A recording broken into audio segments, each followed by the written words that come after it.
बन के तैयार हो चुका है, देख सकते हैं। तो इसे आग लगाएंगे, लेकिन अभी नहीं लगाएंगे, रात में लगाएंगे, ठीक। लेकिन उससे पहले आपको एक चीज दिखा रहा हूँ।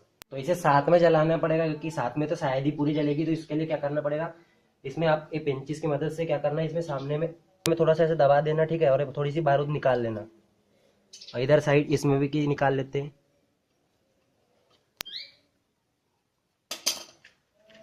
और फिर माचिस की तीलियां लेना है कुछ, है ना, ये इस तरीके से।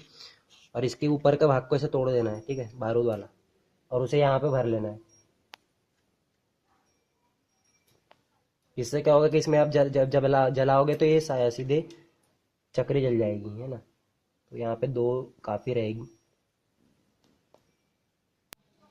तो देख सकते हैं तीनों में भर के हो चुकी है। तो इस तरीके से आपको भर लेना है। उसके बाद इसमें आग लगाएंगे तो ये साथ में जलेगी, ठीक है।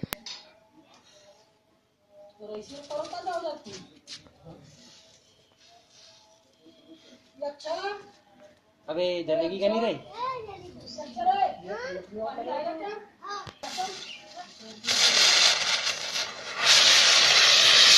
अबे जली।